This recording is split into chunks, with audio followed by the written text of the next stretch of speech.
Hi and welcome to another Watch Geek video. Today, we take a look at a reissue of a legendary G-Shock from the 90s, the DW-5900. Originally introduced in 1992, the original DW-5900C was the first G-Shock to feature the now famous three-eyed design, and is in a way the missing link between a regular square and the iconic 6900.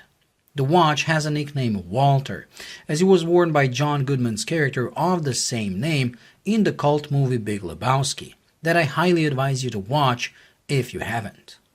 The reissue model was introduced in 2018 as a part of Casio's Return to Origin program in their celebration of 35 years of G-Shock, where they started bringing out their historical designs back, like the DW-5700. This is an almost exact copy of the original, with the differences being the case construction and module. Where the original was a screwback featuring a stainless steel case with a screw-in caseback, this reissue has a classic plastic case with a backplate held in place with 4 little screws.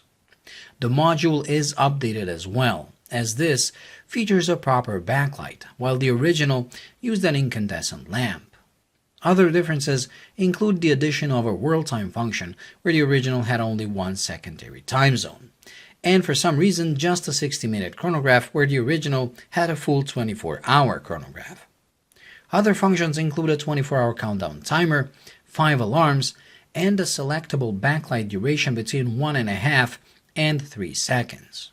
If it wasn't for the 60-minute stopwatch, this new module would be better in every way. But like this, it means you have to make a compromise in a way.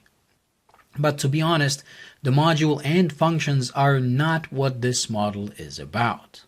It's the looks, and by making such a close copy of the original, Casio made a perfect move, as this model taps into our nostalgia. If you were growing up in the 90s like I did, the case shape, the square pattern on the dial, and the colors of this watch just bring out memories. It's hard to explain, but it just makes me feel happy in a way. That is also the reason why I find this variant the best.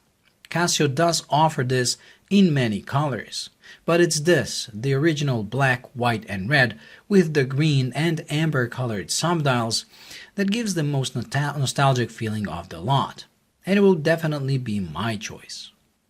As I mentioned in the beginning, this can be viewed as the missing step between the 5600 and the 6900, and that is not only due to the three-eyed design.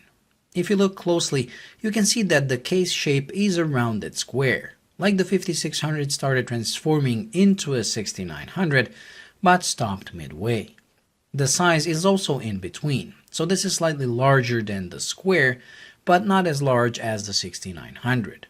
It does feature the large vent strap like the 6900, which makes it wear slightly bigger than it really is.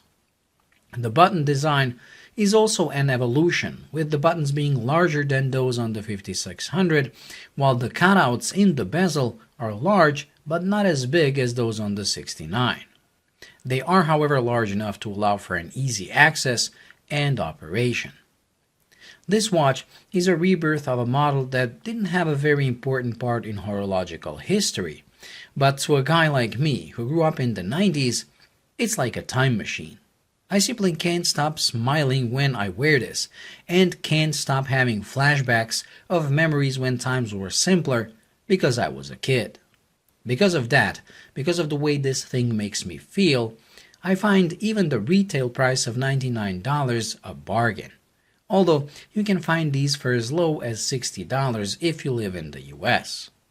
And yes, you can find more technologically advanced G-Shocks that are solar and atomic for the same price point, at the same price point these days, but none of them have a time machine built into it, the way this has, and you really can't put a price on that. Well, that completes this week's review, so thank you for watching. I hope you enjoyed and found it useful. If you did, please like and subscribe, and until the next video, bye.